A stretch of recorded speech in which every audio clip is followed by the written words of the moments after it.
God, I never see any of this stuff. All right, can we get a clap? Oh, I'm so bad at this. I hate this part. It's really not that difficult. I know. I was very bad at sports as a child. Clapping was not a sport. Clapping is what you did when you were on the sidelines, not involved in the sport. That's how bad I was at it.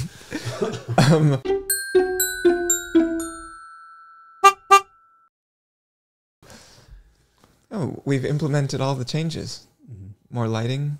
Okay, it's 10 o'clock. We're going to start at exactly 10 o'clock. Oh, that means we have to shoot the shit for... No, we don't. Possibly 1.5 minutes.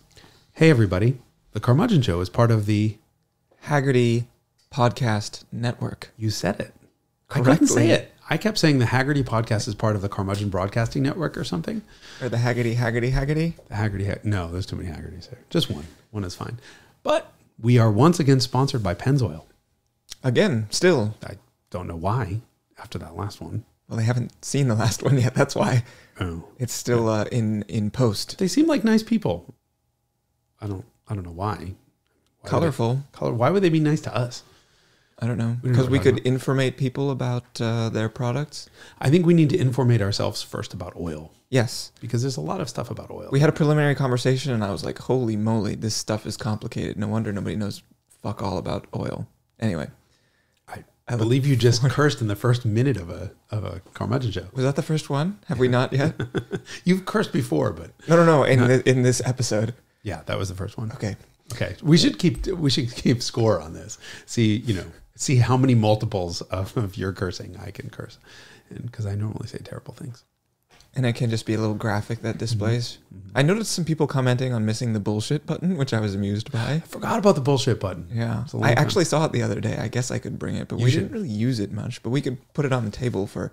I feel like the problem is that we used it a little bit too much at first, and then we're like, we can't keep hitting bullshit constantly. Plus, with the mics mounted to the table, well, I guess I can smack the table. I can be more animated.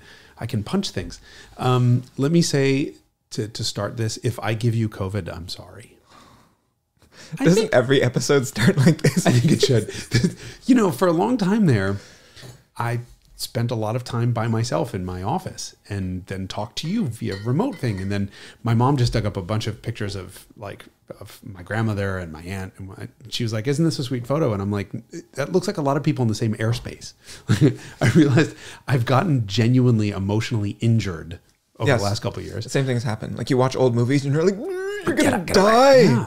And then, the joke is that the last time I saw you, we went on a rally, we recorded a couple of Carmudgeon episodes, and the day afterwards I dropped with the Rona and didn't give it to you. Shocking. Which can only mean one thing. That I'm exceptionally vulnerable? No, you gave it to me. Oh. This is that, very uncomfortable STD conversation when you're a whore. You're like, well, either you gave it to me or I gave it to you, but either way, we both need a shot. And you need the blame-free culture. No, blaming is more fun. Yes. Either way. As someone who hates everyone. As all people equally. As someone who doesn't hate everyone, I mean, I can't really be mean to my co-host on camera. I hate you like I hate everyone else, but I don't want to give you the Rona. So if I cough in your direction... I'm honored. I'm truly honored. Either way, thank God for vaccinations and science because, here I am. Thoroughly not dead. Thoroughly not dead. Little nasally, but otherwise normal. And so we have a couple things I want to talk about this episode. Nasally? You bought a little nasally car. You were going to bring that up anyway, weren't you? I was. Okay. That was a reasonable opportunity, I thought so. God, you're such a bitch. So we have to... There was a show back in the day called 8 is Enough, right? Wasn't it? Was it called 8? I don't know. I don't watch this whole television thing. But what I realized is 8 is enough, but 10 is too many. Derek, I own 10 cars. Oh. It's a problem. It sounds very difficult. I'm sorry. No, it really is. So something's going, without question. But I did, the day that I fell ill with give me like a 1920s disease word that people say with typhoid. Okay. The day that I fell ill with typhoid, I accidentally also, it was a fever dream that became real. Or you caught the Rona from the vehicle. That's true. I caught Corona from a Honda Beat. Yeah. So I bought a Beat. Is that the title of this episode? I think I in my mind, it was 10 is too many. 10 cars is too many. But yeah, no, I bought a Beat, 91 Beat. It's white. It's got the zebra interior. I really didn't care about color. I just wanted zebra. And white steel wheels with yellow stripes. Wow. Impressive Amounts of background noise picked up by the mic. That means we could sit We probably could. somewhat farther away. But then we sound hollow. Well, I am hollow. I'm just a shell of a human at 95. At 95 years old, yeah. We can just make fun of Paolo for dropping things. Gravity very strong today, Paolo? Is that, It's Monday. It's Monday. Yeah, gravity's peaking right now. Yes, somebody painted the wheels white with a yellow sort of... I think somebody tried to turn the car into a sunflower at some point because the rear bumper has some evidence that it at one point was also yellow. Really? Mm-hmm. So they were... So I feel like maybe... And the hood... Well, the hood used to be red. I found sounds like a good car. It's a beater. It's a beater beat.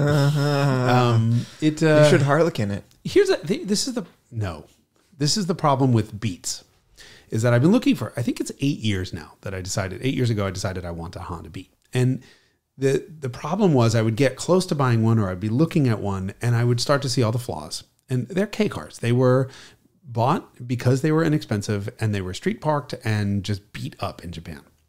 And so finding a really nice one is very difficult. So I'd find these ones that were billed to be really nice and they're, 10, 12, 15,000 bucks. So, a considerable investment, but not a lot of money for a classic car. But then I would start finding all the flaws. And so I'd be like, go paint meter that. And I'd be talking to the importer or invariably or someone else and be like, paint meter it, look at this. And I start looking and I find surface rust and whatever. I then wind up realizing that the difference between a pile of crap Beat and a Concours winning perfect Beat, if there were such a thing, is like 6,000 bucks. Like, 7,000 bucks buys you the world's worst Beat. 15,000 buys. How much was yours? I'm not just going to discuss that. Somewhere in between the two. But $7,000 buys you like a genuine pile of crap that's rusted, and 15 buys you a really nice one. And so what happens is I go down this road where I'm like, okay, well, it's got all these flaws. And so I'd rather spend 5,000 bucks more and get a perfect one. And then I start looking and everyone that's billed as perfect isn't. And I just get distracted. Oh, look, another E30, for example. Hypothetically. Yes, theoretically. This case, it wound up being, I get a random text from a friend. Hey, you know anyone who's looking for a Honda Beat? Yeah, me. Why? Oh, turns out I knew the seller. We'd met a couple times and it's local. So you could see all of the issues with your own two eyes instead of paying someone else to see them with their own two eyes. Here's the thing. Do you think I looked? Before buying it? I went to go look at the car and I was just like, I'll take it. I counsel people. Positively reckless. So stupid. I mean, I thought, look, it's here. At least it had a fresh timing belt. 9.5 years ago. He didn't know. So the owner didn't know, but thanks to Google Translate, you can aim your camera at stuff and it'll translate. Oh, yeah. So 9.5 years. So I have 6 more months before I have to do a belt. But the car, due every 10 years? 10 years. The car came with a belt kit on it with a water pump. Is it more than 10 years old, the kit? No. So the owner bought it. This is the thing. The owner's a nice guy, but he did a $1,200 or $1,500 stereo in it and didn't do a belt. That's not a seller I would buy. Yeah, the tires are also about 153 years old. So the car needs something. But the thing is, I got in it, I drove it, it's presentable, it drove really well. It makes the stupidest noises. I love the noises of a 3-cylinder. Yeah. No, we've now owned both 3-cylinder vehicles.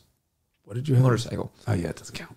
Oh. Did yours have desmodromic valves? Was it? No, it was an MV Agusta, not a Ducati.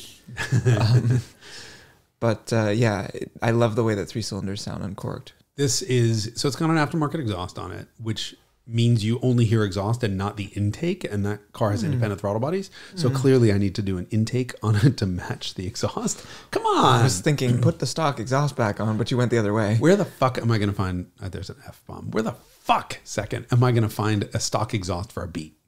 Not here. Exactly. So I'll just keep it the way it is, and I'll put a K&N in it and make it a little bit noisier. So right here, I will have to, so Paolo, sorry about this. I will have to insert the sound of it accelerating. I do a 0 to top speed run. I don't know if we should insert the whole thing. I can talk over it. No, it's too long. It takes 30 something seconds to get to 85 miles an hour.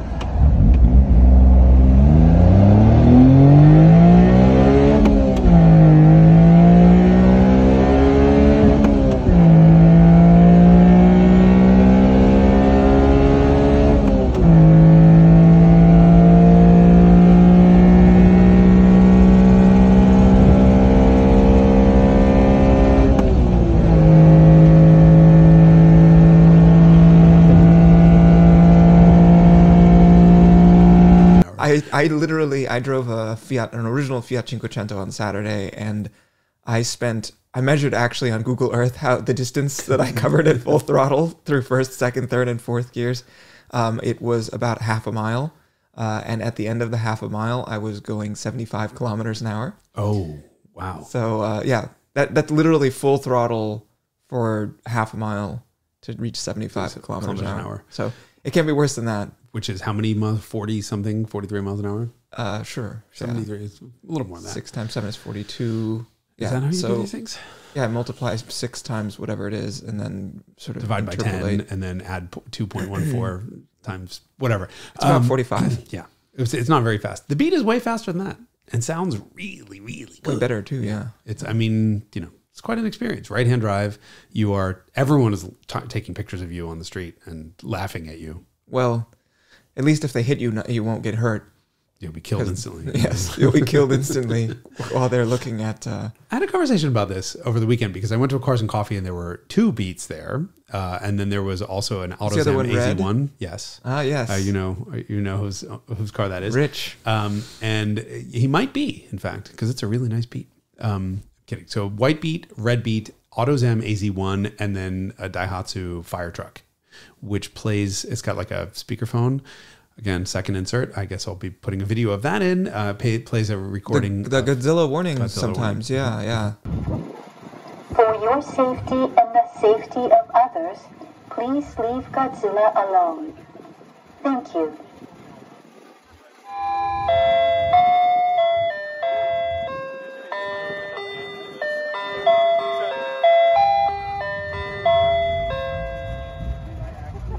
This サンフランシスコ自衛消防団です。市内でゴジラの出没が確認されています。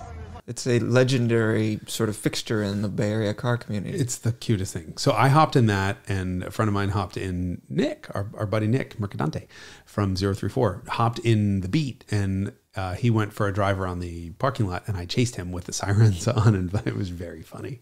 It was also very, very slow. Yes. But I had boop, boop, so really that's hilarious. A total combined displacement in excess, almost 1.4 liters. Almost. Combined. Yeah.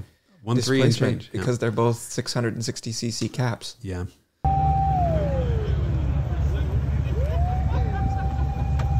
The Honda's 656, I think. Anyway, fun. It's the most fun you can have for a couple $1,000. This car needs a little bit of, mechanical. Zhuzhing. I want wheels. I want the alloy wheels for it. Alloy wheels. But the bigger issue is that I will at some point in the next couple days get all 10 cars together, and I will lie on the ground in the middle of them. I don't think we're going to have an insert because how do you do that logistically? 6 of them are at my warehouse, 4 at the house. So it takes a couple trips back and forth, or I get a bunch of people, and I just go do them all at the warehouse. The Fiat living outside? No. Currently... Oh, it fits in your 2-car garage with 2 other cars. All of my cars do. But it is currently... Beatrice is outside. So I have Beatrice at home. Oh, no. Yes. Trust me, she's fine outside. Beatrice is outside. The Beat's in the garage. The Rose Gold, the 91 E30 is in the garage also. And then the rest of the cars are... And the E-Golf's outside. And the rest of the cars are at the warehouse. But I did... Okay, let me ask you a question. If you had to tell the world the one thing I hate more than anything else, what is it? Everyone. You're correct. What is the second thing that I hate the most more than anything else? Poor left lane etiquette. You hate everyone and everything. Everyone and everything, yeah. I hate being wrong. Okay. So I did a little experiment.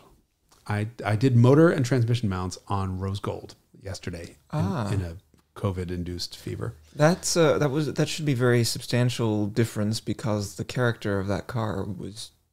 What happened? Tell me. Well, okay, so you drove the car. This is the 91 325i that I bought as a defensive move because I didn't want anyone else to have it, but I have no reason for it, and so now I probably need to sell it because I bought a Beat. But sort of gradually going through and fixing everything, and one of the things was the car was slow and it vibrated horribly, and the vibrated horribly was so bad that I thought it could only be a mechanical issue.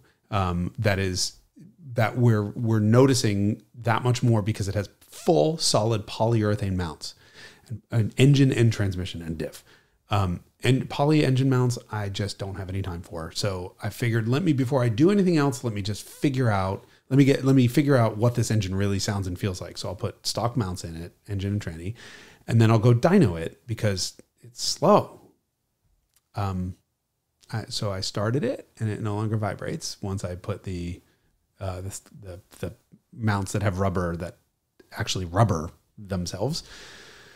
And I hit the gas, and it's fucking fast. No. Yes. No. Yes. We're going to do this again? No. Yes. Yes. No. Yeah. Yeah. It's so the thing that I hate more than anything else is being wrong. I drove that car. You drove that car. My buddy Bill Arnold, who's a legend, drove it, and we all came to the same conclusion. Slow. Something's wrong with it. There's nothing wrong with this car. It's a fucking monster. No. Yes. We're going to do this again? Do it again. No. Wait, this boggles the mind. It is a matter of expectations versus reality. When the engine makes that much vibration that you can't see straight, you just expect it to be fast as shit. And it wasn't. And you never dragged it with Beatrice? I never got a chance to drag race it. I will. I mean, I'll probably dyno it just to make sure. But I mean, I pulled up. I'm going on my straight. Maybe there were anchors in the motor mounts, and it was really, really heavy. Yeah. Or I actually thought about this. I'm like, maybe, just maybe, there was so much vibration through the chassis that the barn door on the fuel injection system was vibrating enough, causing a bad mixture, because it is not slow. The car is healthy. It sounds amazing. It's got an aftermarket exhaust on it that doesn't drone. Stromung. It's a good exhaust. Doesn't drone. Sounds great. The thing is smooth as silk and pulls all the way right into its glorious limiter. This we did know. Yeah. But it felt on the way up, it was like it's straining to get to the limiter and nope. Just that beautiful M20. Did you do the diff mounts too? I did not do the diff mount. But the diff mount is all the way in the back. It's fine. Yeah. Interesting. Yeah, very interesting. This so is now why the car's fully restored. Perfect. Turnkey. Right, yeah. This is why E30 M3s feel so terribly slow, even though they're not really slower than the coarseness. It's coarse. It's just amazing. So people will do an exhaust all the time and then say, "Oh, I gained 50 horsepower," and my rule is always dyno it, because your butt dyno can't tell what's going on. Because your butt dyno is connected to all your other dynos. Yeah, your ear dynos and your visual dynos, and it's amazing. I cannot believe that just replacing those mounts and making the engine smooth again made it feel like it gained 50 horsepower. So again, I will dyno it. I really wish we had dragged them. Mm-hmm. But we still can. It's the same motor. Yeah. I mean, the mounts are definitely, joking aside about the barn door, not changing the output of the engine, but we should drag race the two cars. But it feels every bit as quick as an M20 is supposed to be. And now Bill drove it, and he was like, well, it doesn't feel broken, but it just feels slow. And I'm like, well, slow like what? And he's like, look, some M20s are just stronger than others, and this one just doesn't feel all that strong. But now it does to me. Like, what I need to do is we'll drag race. Yes, for science. For science. Of course. I guess we're going to have to do that as soon as we're done filming this episode or something, because we're going to need an insert of that. No. We can promise something in the future and then change the subject and potentially not deliver. How was your weekend? Less fruitful than yours. Yeah. Did I eat fruit? Are mounts made out of fruit? M20 fruits.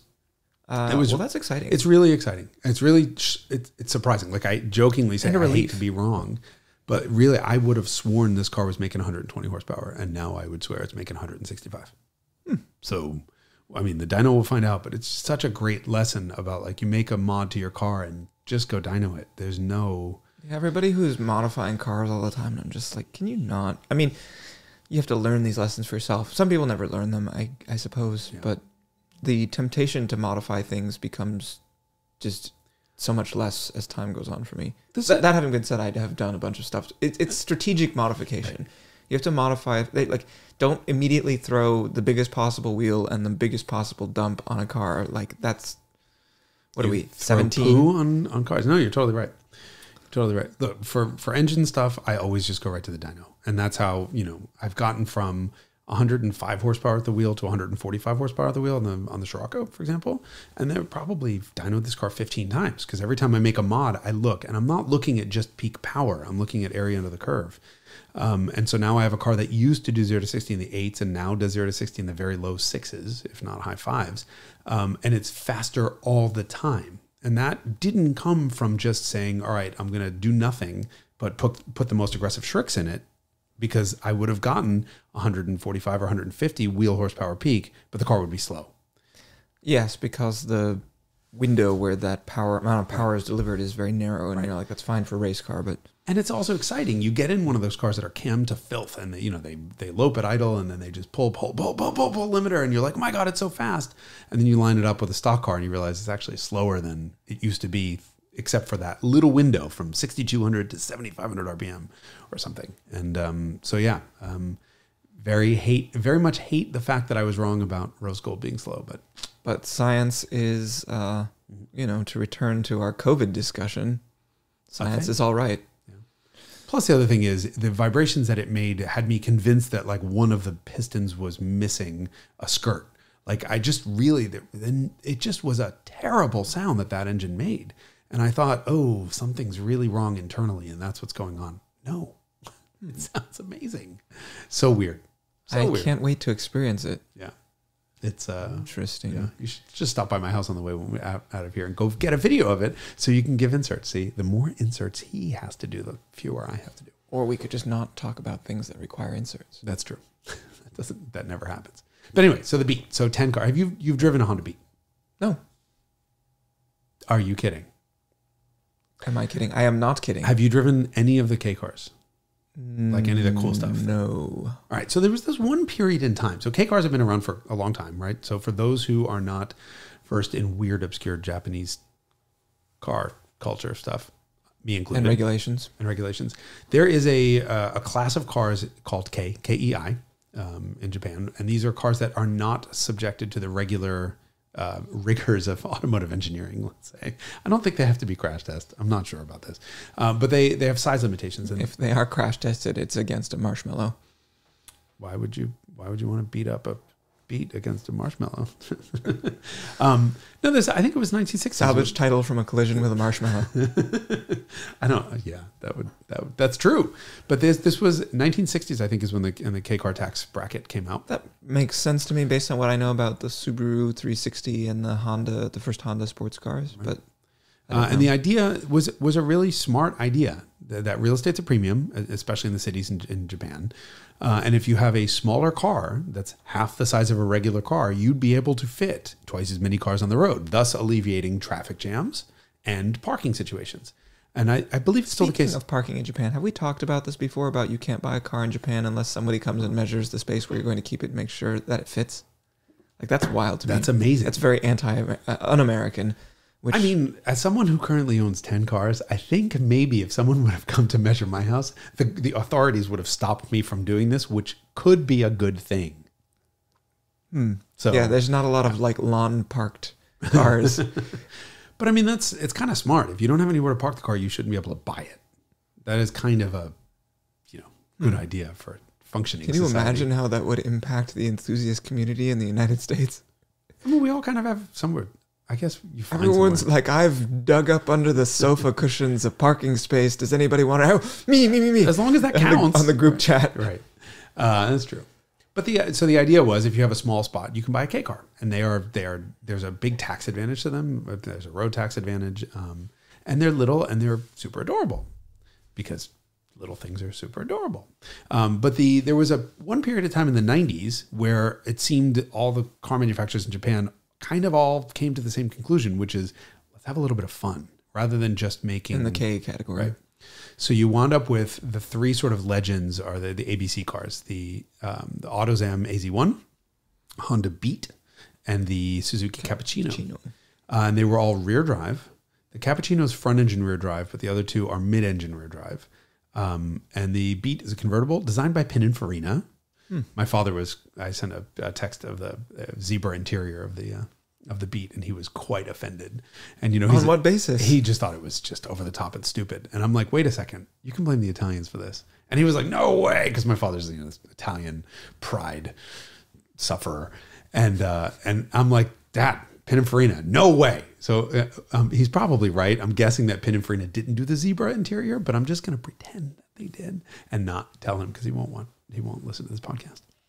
But anyway, so you have these 3 cars, and I've always thought they were cool. And the Autozam AZ-1 has Gullwing doors. I mean, it doesn't get cooler than that. And I'd only ever driven a Beat and wanted one. And the reason I want one is independent throttle body, 8,500 RPM, 3-cylinder. That sounds like a 911. But, redline third gear is... It sounds like an inline 6 to me. Oh, really? No, not to me. Really? Not to me, it sounds just like I've never driven one. I've only ever heard it in video. Okay, you got to drive it because it's the intake noise and the exhaust combined sounds like a 911. And so you're at 8,500 RPM in third gear when you hit 60. So you get this run through the gears, just keeping up with traffic. And you normal driving, you're shifting at 4,000 or 5,000 RPM. And you get all the acoustic experience of a 911 flat out with none of the speeding tickets. And so I'd never... And superior parking. And superior parking. How's the fuel economy? Apparently like 40 something combined. I mean, you can't really use that much gas when you only have 600 cc's. Even if you go to 8,000 on the regular. You have to go to 8,000. Yeah. I mean, merging on the freeway, you were definitely redline, like speed shifting. Yeah, interesting. Which brings me to the Autozam, because there was a guy at Cars and Coffee who just gave me the keys to his Autozam, and that's wild. So the Beat, when you're in it, actually has a lot of room. Apparently, it's asymmetrical, where the driver's side is larger and wider than the passenger side, which makes sense because there's always a driver and not always a passenger. The Autozam is cramped, so you pull the gullwing door down, you're like, oh, I'm in a little car. And starts up, idles like a 3-cylinder, so a little bit of vibration, and then the boost hits. That is a 9,000 RPM turbocharged triple. Holy shit. I guess when you only have 656 cc's, then you don't have the turbocharger size differential issue where where it only delivers boost certain RPMs. I mean, I think it probably starts at $3,000, but $3,000 was walking speed, how short these things are geared. I said out loud, holy shit, when I hit the gas in this thing, because it's genuinely, actually fast. Like, it's not like rose gold slow. It's actually fast. No, it's actually, I'm sure this is what is this interestingly, right. Perceived fastness. Perceived fast, because it fucking moves, especially after, look, the K cars are limited to 660 cc's, and they're also limited to 64 PS, so European sort of DIN horsepower. So 63 horsepower. That's all you get. And they're all 1,600 pounds, 1,700 pounds. So they're not that light.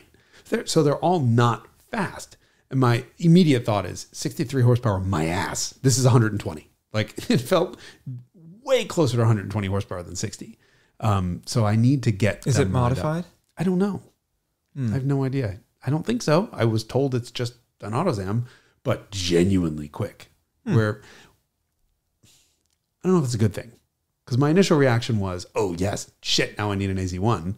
And then I thought the best part about the Beat is that it's so friggin' slow and sounds so ridiculous that you get to be full throttle everywhere and barely keep up with traffic. Whereas an AZ-1, you'd be able to easily keep up with traffic, and it doesn't make the intake noise. It makes great turbo noises, like blow-off noises and whooshes. And interesting. Yeah, you're going to have to drive one of each of those. Okay. And Cappuccino? And then I've never driven Cappuccino, so I've heard they're great too. And that's front engine rear drive. The other two are mid engine. So front engine rear drive means drifting. Oh, drifto. With 63 horsepower. Bullshit. I mean, if and the Suzuki's turbocharged also, so I suspect that's also way over 60 horsepower. Interesting. Fun okay. times. Well, sounds like you had a better weekend. Well, I was driving a Fiat Cinquecento. I had 11 horsepower. Which that thing would be massive compared to, I mean, just tall and towering compared to the K cars. So apparently Japan and Italy did the same thing at the same time. Well, that was just, I mean, Italy, I guess all the European manufacturers started doing sort of shoe cars in the 50s and 60s. Well, Volkswagen, actually that was a genuine automobile compared to like a Cinquecento. Minis are really little too. And all from that same era, 59. Didn't we race that Cinquecento? Against the Defender, diesel Defender, yes. It was La Carrera de las Tortugas, the race of the turtles. I think we have video footage of that. You'll be able to pull that up. I definitely have that. And it was very, very just anticlimactic. It was a long race, and I don't think we ever hit the speed limit. So, to celebrate 50,000 followers, we are orchestrating a 0 to 50 mile an hour drag race between the two slowest cars ever. 3, 2, 1, go!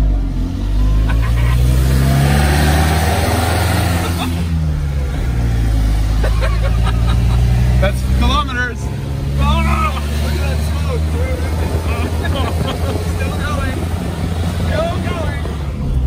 Still going. We're at 50 kilometers, we're at 30 miles an hour. Still going. Oh! Fuck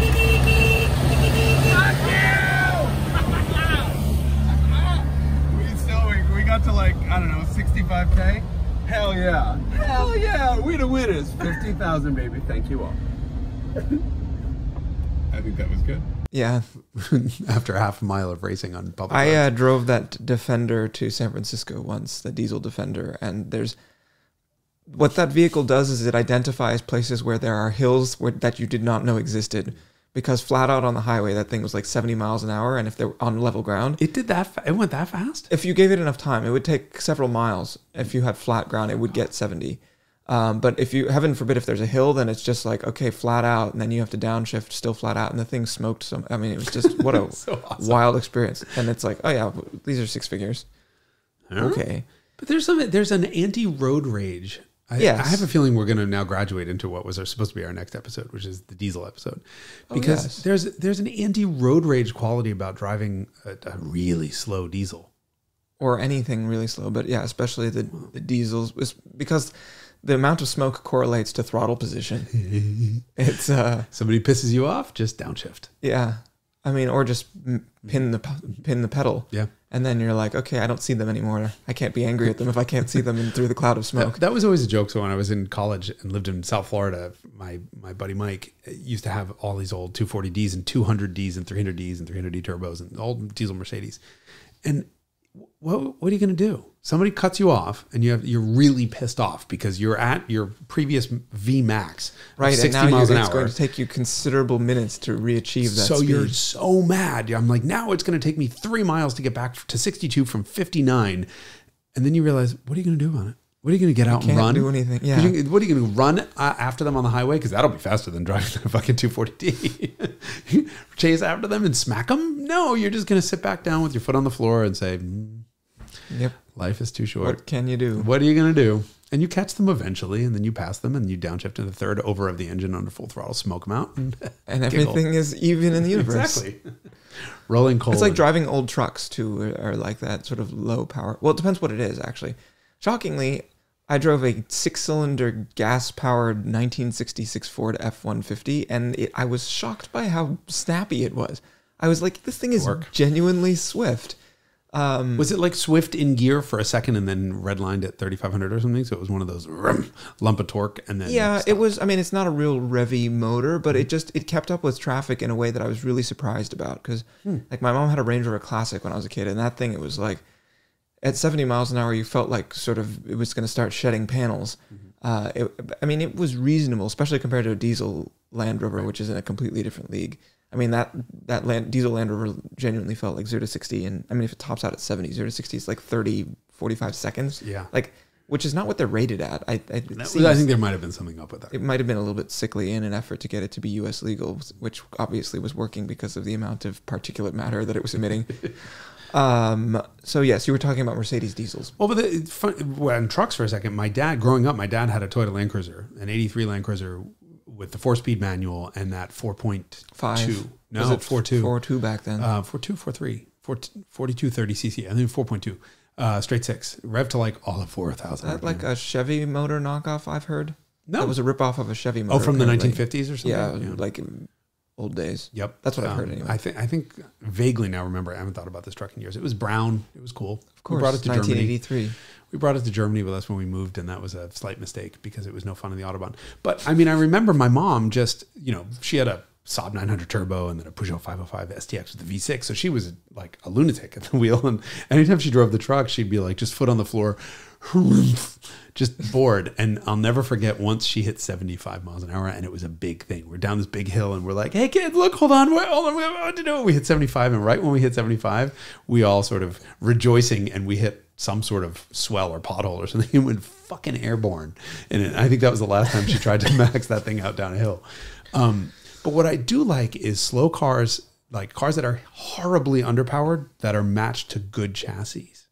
So the trucks are one thing. Oh, so you never have to slow down. So like Mercedes stuff, like that's what's so charming about 240Ds and 300, even 300D turbos, which are still My slow. 116 is like that because it's That's really gas though, right? Yeah, but it's underpowered. But once you get going, and it'll go 140 kilometers an hour, like really happily with like no effort, and it's a balanced inline six that's twin cam, so it makes nice noises, and it's very. I mean, you can tell the chassis was also shared with something that could go, 140 miles an hour. Yeah, 6.9. Yeah, and so like once you're at speed, it's actually very, very good. But getting there is something of a exercise in patience. But it's a nice thing to have. So I mean, you have on one side you have a slow car that's just sucks, right? That Defender wasn't going. It was fun because it was so hilariously It had the right slow. amount of power for the chassis. For the chassis, which was no. But I really love cars that have no power and great chassis, because then you're just Miatas.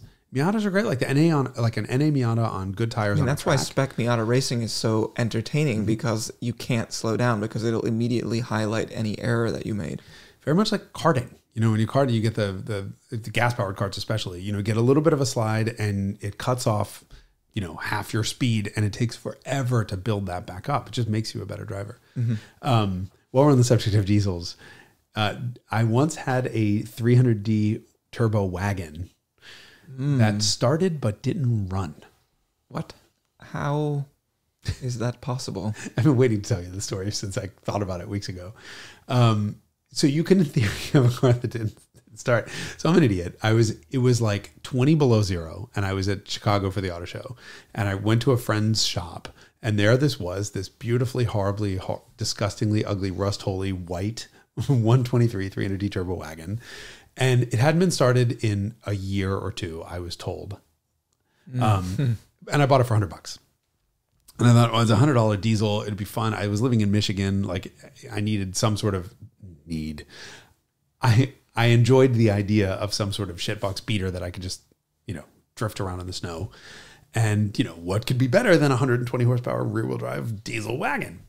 And so we towed it back using our GMC Acadia long-term car, if I remember correctly. Just got a U-Haul trailer and brought it back. And it's a diesel. It cranked. It had compression. Look, it didn't want to start, but like, what could possibly go wrong? So we dragged it a couple times to try to get it to start. Didn't work, which is weird. That is a described procedure for starting automatic transmission. You can bump start automatic Mercedes in the 70s. Yeah. Is that true also of the 123s? Yeah. You can bump start. Yeah, the idea is if you're going more quickly enough, apparently, and do not quote me on any of this, all of you, because this is 20 years ago, the transmission pump is on the output side of the transmission, meaning so long as the wheels are spinning at a certain speed, the pump will spin up quickly enough to actually engage a gear. That's what I remember. I could have made that up. There's a procedure that is described in the owner's manuals of like the 70s, like S-classes that explain to do that. And then there's some like sort of miscellaneous warning about like, don't fuck it up. Yeah. Well, what happens is I think you have to go, if I remember correctly, we were pulling it like 20 something miles an hour. Yeah, I think it's kind of fast. Right. At 20 something miles an hour, if you then throw it in, if you're in drive already, the pump will spool up and will engage a gear.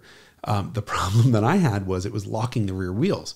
So it engaged the gear and didn't have enough traction to actually spin the motor over, and we couldn't get it to start. So was it snowy? Of course. It was like February in Chicago. So we just dragged the goddamn thing back. And I couldn't get the thing to start. First thing I did was buy a battery at the Mercedes dealer. And the batteries were approximately the size of this table. Yeah, because it has a compression ratio of 4,000 to 1. Yes. And so I remember like looking at the oil, and it was just black sludge. So I changed the oil, and then I put all new glow plugs in it, which is the first thing you need to do on any Mercedes. And they all worked. So I had 5 glow plugs working, and I pulled the fuel line, I turned it, cranked it, and the thing had fuel flow. So I'm like, oh, this will start. No problem. I think I cranked through about 30 batteries. 30 battery charges, and let the glow plugs warm up again. And nothing, not even a puff of smoke or a single firing, nothing. This drove me crazy. And forever, I couldn't figure it out. Checked timing, checked everything. Everything was totally fine. And diesels are pretty simple devices, right? You have compression. And fuel. You're going to have... Did you check the compression? Yeah, everything was totally fine. So I think I waited until about May. So I think it was about 3 months. It was parked in front of my coworker's house. And he was finally like, get that fucking thing out of here. Because I had a driveway that was like really steep and we couldn't get the car in. So it was a warm day, and I'm like, it's a warm day. It will start. So I go over there with a jumper pack and a fully charged 100-pound battery, and it just cranked and cranked and cranked and cranked. And finally, I kept dumping it's got a fuel filter, and I dumped out all the sludge and whatever. And I have this puddle of diesel fuel on the ground, and I'm like, oh, I'm so stupid. Let me just try to light the fuel. See if this fuel has like so much water in it, it won't burn. And you didn't replace the fuel. You left unknown vintage. I'm just gonna sink down. Diminish. I think I just broke my ankle on this chair. Yeah, no, I stupidly left the fuel in there because I had been told that the car had run within a year. As it turns out, it won't run on water. Well, there wasn't. I don't know what the fuck was in the tank, but it definitely wasn't fuel because I couldn't light it on fire. And a diesel is not like gasoline; it's not going to explode, but you can burn it like a gas lamp, like, a lamp. So I wicked it up a piece of string and I lit it on fire. I had a flamethrower. I couldn't get this stuff to light. I'm like, no wonder the car won't start. I should also say at this point, I now graduated to starting fluid because I'm like, I will get this. Does that work on a diesel? Of course. Just gets it running. So I would, spray it and crank and crank and crank and genuinely nothing. Like, this is so weird. So finally I'm like, I pull out the fuel line, I go to the gas station and I get 5 gallons of diesel and I pull the fuel pump inlet hose right into the gallon. I'm like, I'm going to start this thing on fresh diesel and it's going to run. It started, it didn't run. What does that mean? So if you can imagine a gallon or so of starting fuel in the intake, plus now real fuel. So it cranked maybe 5 or 6 compression strokes and then started and revved to probably 48,000 RPM. It was the most spectacular failure I've ever seen. It was like, and is this from the starting fluid? Yep. Enveloped the entire neighborhood in so much smoke that I couldn't see the neighbor's house, and it took off. I mean, diesels, once they start, you're not shutting it down. So I immediately pulled the fuel supply, but it lasted maybe 3 seconds until it made a little bit of a rattling noise at screaming RPM and then died. And it was really funny because the amount of shit that flew out of the radiator, like that fan, it probably revved to 5,000 or 6,000 RPM. So the fan was at full speed, birds' nests, shit went everywhere. I mean, literally completely engulfed the entire house in soot and shit from the cooling system that was blown out. And then had no compression ever again. Huh. So I probably... wonder why that happened. So starting fluid. Is the issue. Mm-hmm. So it started. Okay. So... But didn't run. That was my instinct, was that starting fluid seems excessively volatile for use in a diesel. I mean, it really does help on cold mornings. Like a spray. Right, not like a... 2, 3, 4 cans probably. But the thing is, I was trying for months.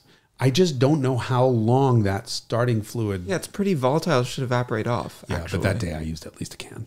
I mean, the thing is, if you have compression, this is my point. If you have compression and starting fluid, you have compression and fuel, the fucking thing is going to start. You didn't have fuel. I did. Well, I had the fuel was the starting fluid. And then there was a fire extinguisher, which was the quote unquote diesel that was in the tank that stopped anything from lighting on fire. I mean, I could light a leaf on fire and put a drop of that so-called diesel on it and it would put it out. I mean, it just couldn't burn. So yeah. So I once had a car that started, but starting fluid is super sketchy stuff, generally speaking. I don't know that let's see, can I tell any of the stories that I have related to starting fluid? I don't think that statute of limitations issues? Just general irresponsibility about client cars. It's not something we do at ISSIMI because our cars are also new that we never need to use starting fluid. But you also have a mechanica built in, which is a whole team of mechanics. Hey, this thing doesn't start. Someone else takes care of it who doesn't take a gallon of starting fluid and blow up a diesel. We've just set a fair number of things on fire with starting fluid in like old carbureted cars and like entire air boxes and, you know, like yelling like slam the throttle open because then it sucks the fire back into the engine. Like that's a good trick when you set the outside of the engine or like the air cleaner on fire when you're using starting fluid. It's counterintuitive, but you actually open the throttle all the way, and if you're lucky, it'll suck all the flames into the engine. Holy shit! Anyway, that sounds like a really good thing to know when you're trying to start someone's $1 million car. Yes, yeah. Oh so my anyway, God. especially on a row of 6 Webers. Is that what happened in the Miura? No, I've never used starting fluid on the Miura. That thing doesn't need any help catching on fire. Right. Does it by itself? Self-immolating. It's really a fully featured vehicle. Years ago, when I lived in Pennsylvania, my neighbor's kid, probably 16 years old, had a diesel Rabbit, and this poor kid. No one in the neighborhood talked to them. They were like the people in the street. There were 7 houses on the street, and everyone knew each other, and they were just jerks to everyone. So no one ever talked to them. And I was instructed when I moved there, please don't speak to them. But every morning when it was cold outside, I'd hear and this kid would be outside, and it would be like freezing cold. Everyone would have gone, so you know his parents weren't home or whatever, and he would just crank this poor thing until it started. And if I heard it, I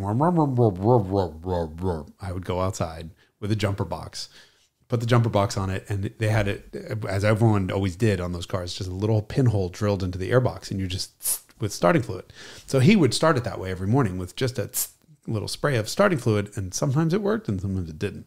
So with my jumper pack on it and me spraying while he was cranking it, it would just come to life, and then I would nod and take my jumper box. We did this probably 40, 50 times over a couple of years. Over, you know, the 6 years I lived there, just help him out. He would say thanks. I'd say you're welcome. And that was it. It's all we ever spoke to each other.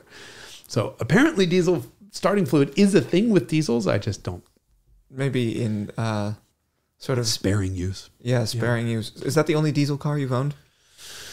I mean, when I was in college, I flipped a lot of diesels. So I just kind of bought a lot of 300Ds. 123s were cheap, and this was before the internet, so people didn't know what they were worth. So you could just be like, "I'll give you $500 for it," and then go flip it and sell it for $5,000 or $3,500 or whatever. It's a ton of diesels. But that white wagon that blew up was the only one that I sort of owned as an adult, and I was really looking forward to it. And it wasn't. What about you? One. Which was? BMW 335D. A good diesel. Was it though? I really liked driving it. I loved driving that car. I went through all this. I was like, I have to buy a boring commuter car because I have a commute that's a lot of miles. Let me get something that's like economical on fuel and maybe halfway entertaining. So I bought a 335D. And I was like, okay, this car comes in a bunch of different configurations. Just kidding. It comes in one configuration, automatic sedan. But you can get Sport Pack or non-Sport Pack. And then they also offered in 2011 only the M Sport Pack, which I can't even be bothered to articulate it. Bumpers and wheels and shit like that M Sport has. And I was like, Suspension it's available too? in, I don't know. It's available in Le Mans Blue. And I was like, great, I love blue cars. I'll get Le Mans Blue. And I found one with a brown interior. So very unusual configuration that I went through all this effort to get. I really liked the car. I mean, the thing about it to note is that it has the torque peak is at 1750 RPM. And its peak torque is 425 foot-pounds torque, which is 130 more than the E90 M3 at peak. So it was really fun in a lot of ways.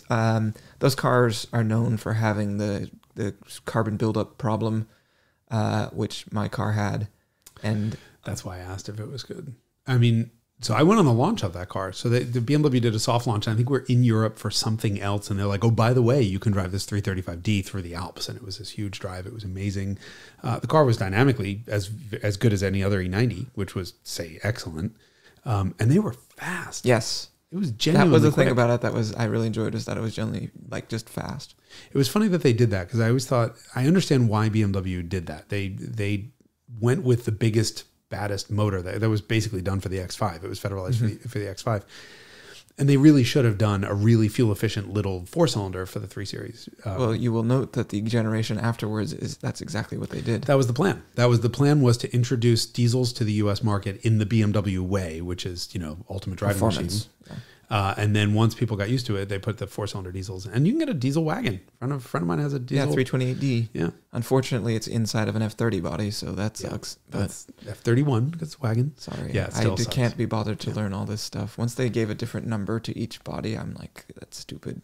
Well, E91.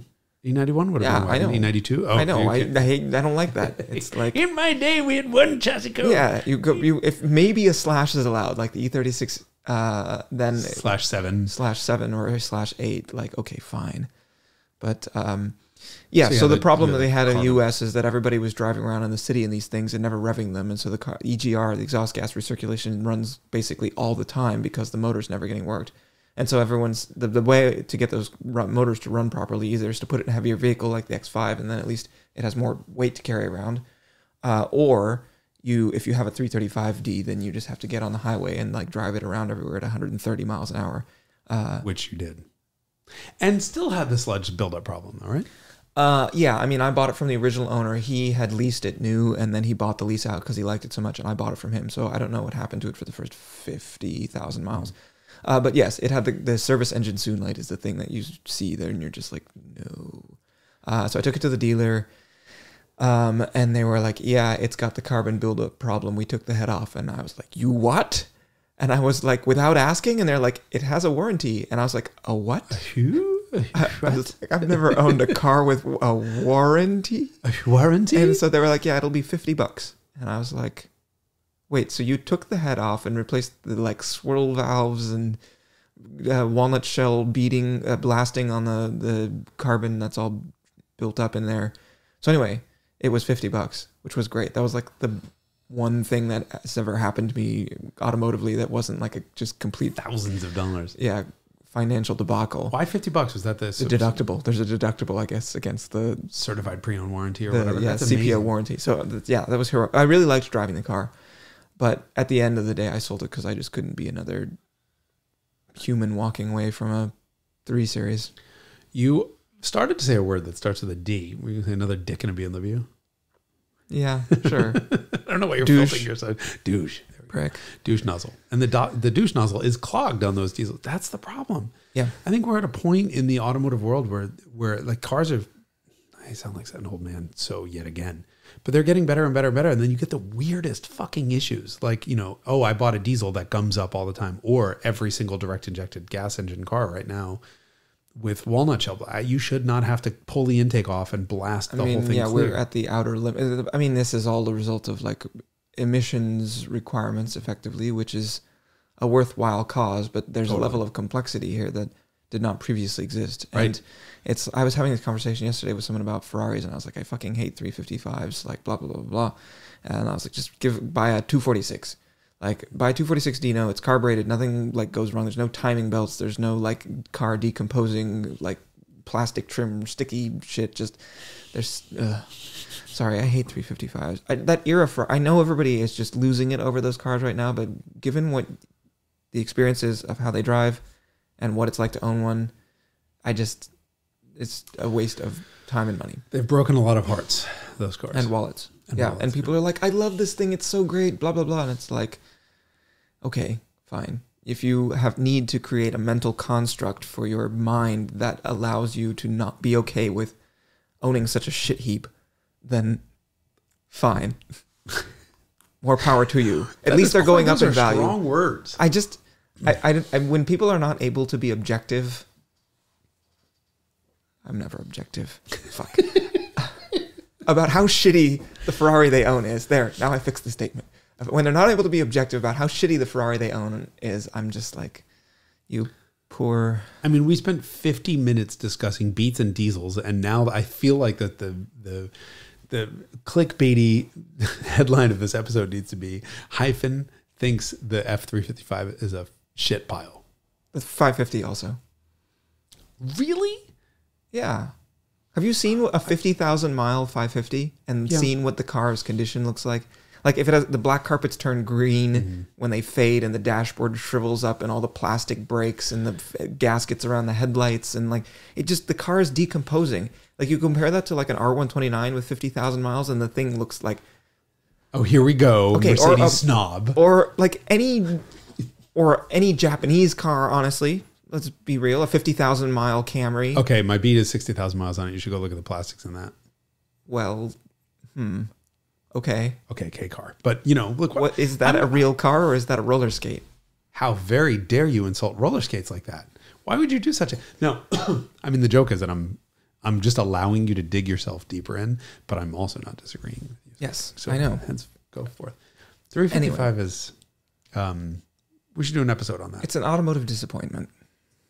God, that's fucking strong words. Yeah. You're not wrong. Most of the... Paulo you are loves the so getting the 355. finger... He loves the 355. Yeah, the guy who dropped the pen over there, who's, you know... He's a 355 enthusiast. Go figure. Go figure. Did you buy one? Did you buy... They're two... God, they used to be like free. They used to be like 60. They were the IC. Please you tell me can't they're afford not another $200,000 cars. One sold for 300 last week. What? A GTS. Yeah. 300,000 what? US Lira? dollars. No. Get the fuck out. Yeah. I am and totally... it has more than 20,000 miles. One owner GTSs are the most valuable. I don't know why. There's a whole bunch of shit about that. I mean, it's because it's the car that Famke Janssen drove in Goldeneye, I suppose. It's the same configuration. I've never seen a Bond movie. Any? No, which is annoying. I'm writing a script right now on the Toyota 2000 GT. You have to... Oh, my God. Anthony is like, you have to talk about the Bond thing. And I'm like, fuck the Bond thing. What Bond things? So I went and look up. Did you watch the movie? It's outrageous how much conventions...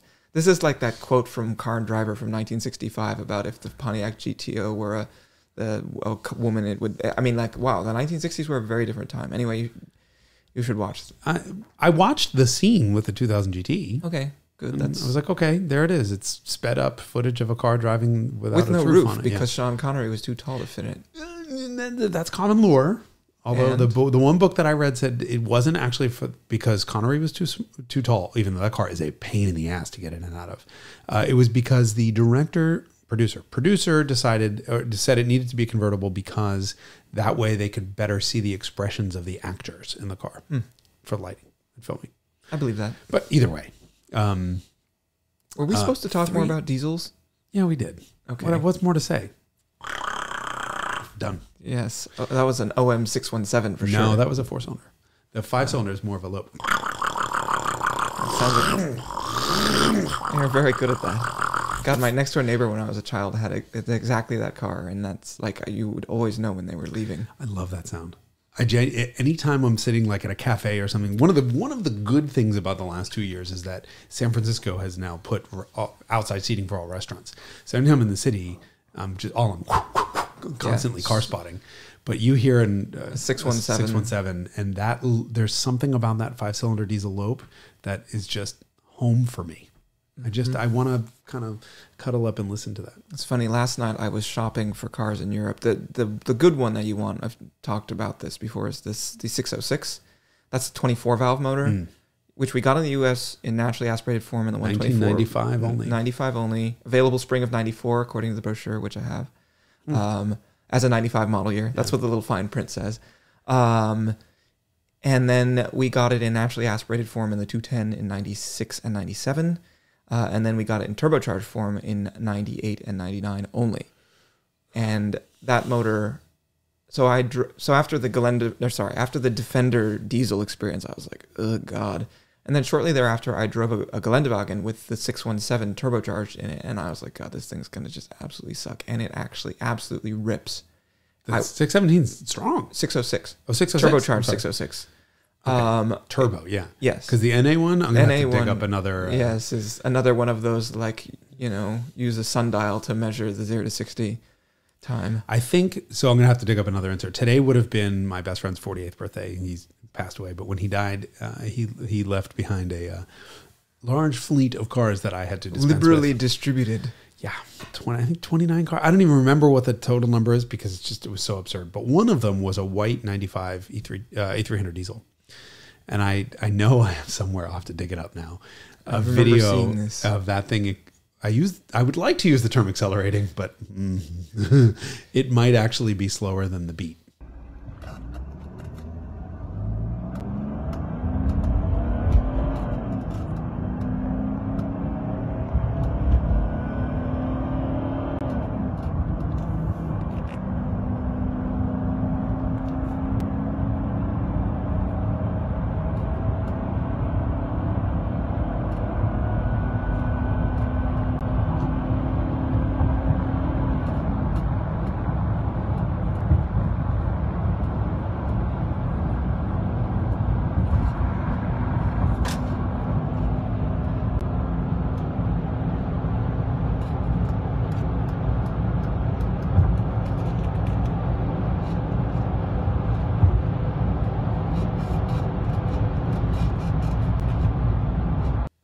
It was really, but not slower than the Cinquecento or the Defender. Nothing is slower than the Cinquecento. Those are cars that you genuinely have to look at the speedometer to confirm that you're accelerating, because you have no somatic, like, body sense of changing speed, so that you look at the speedometer to be like, are we in fact accelerating? And you're like, oh yeah. The Cinquecento made so much noise. I mean, that thing is so adorable, but it is also, it's very quick from 0 to 3. Yeah. 0 to 3, very short gearing. At the place that I used to work, we had a warehouse, and we had one of those, and we were able, because it's geared so short, we were able to get into third gear inside the building between the door and the place where we were parking it across the warehouse. One of the first videos I did at ISSIMI was an intro. I think it was the intro, like, what is an ISSIMI is what I called it. But I slid into the frame in that same Cinquecento.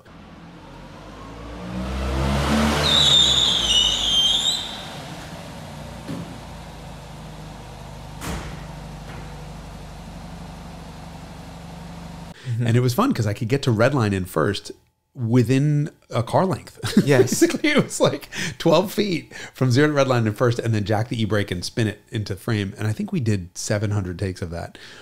And then realized afterwards, Francesco, ISSIMI's owner, came over and he's like, those tires are like 36 years old, right? And they were... rock hard.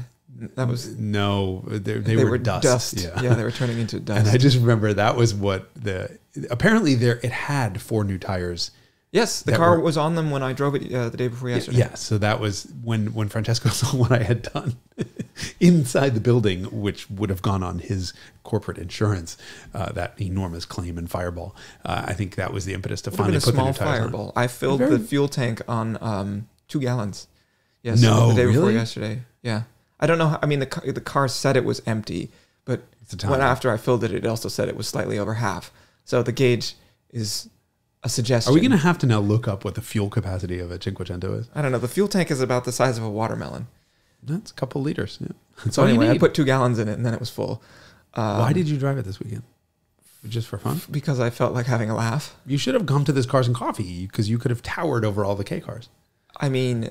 11 horsepower. If I had left on Saturday, I still wouldn't have arrived. Oh, come on. It's not that far. By the way, that was a Haggerty thing. I didn't even know this, but it was a Haggerty/Vault. Vault is a local San Francisco car club thing. Yeah. They just put on events. I don't know what their motivation is or their business model is, but hey, you want to get really cool locations like a raceway and have a big parking lot full of stupid idiots and K cars doing chases and fire trucks, I'm there.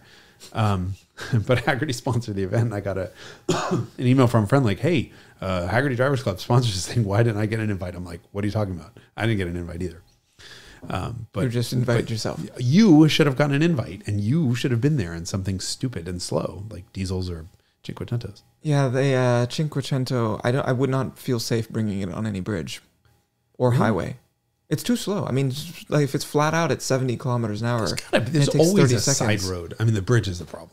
Yeah, you have to time it to like I have to be in bicycle traffic. Bicycle lane.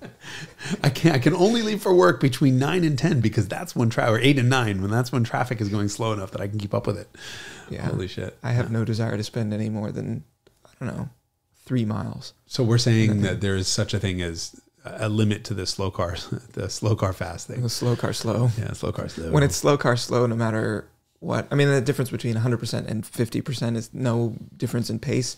Yeah, but if you can get out and walk, in effort, yeah, then it's too slow. I will say I don't remember laughing quite as hard as we did during that race. Yes. I mean, that was genuinely fucking stupid. But I think you have to have a short duration interaction. That's the thing I was thinking about. I was like, wow, my face hurts from smiling, but I also know if I was actually trying to go anywhere, this would rapidly turn into me not smiling anymore. It would be more like, oh, we're going to die. I can't believe you drove that Defender on the highway. I mean, it was funny. It was all fun and games on surface streets where you're trying to hit the speed limit and can't. Yes. But on the highway, yeah. Not ideal. Yeah, I will say after commuting to that car show in the beat, I'm not sure that I really want to be on an interstate again.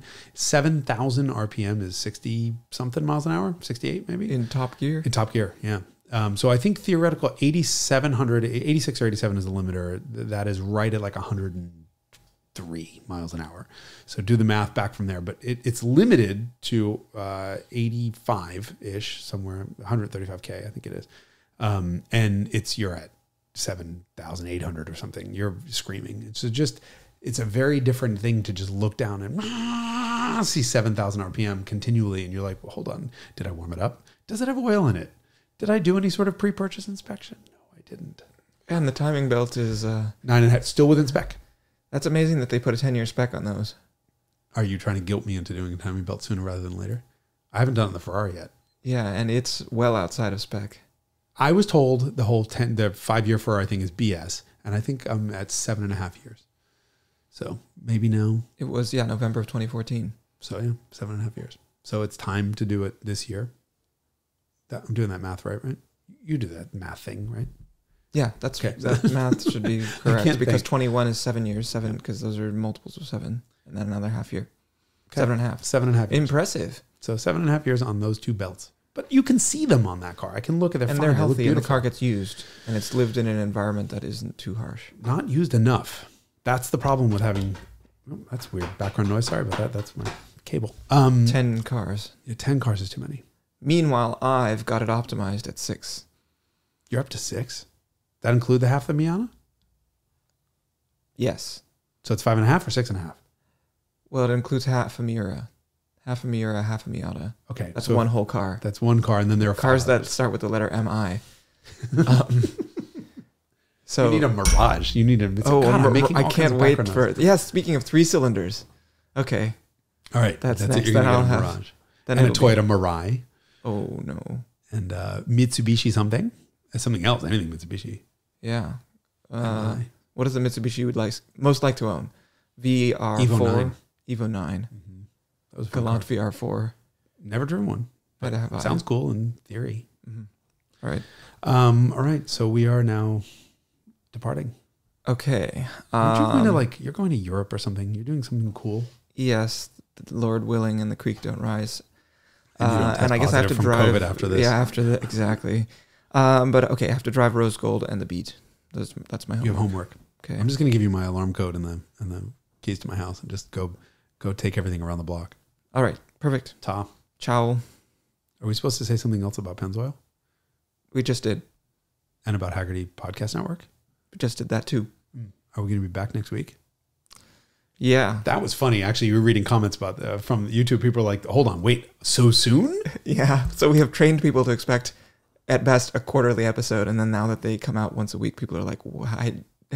It's breaking my brain. I have a problem with this once a week thing because once we promise we have to deliver on it. So for the record, even though we're trying to do one every week, there could be an occasion where, somebody gets COVID. For example. Don't do it. It's no fun. Okay, I'll add that to my list of things not to do. Perfect. Does that mean we're done? Yes. Okay.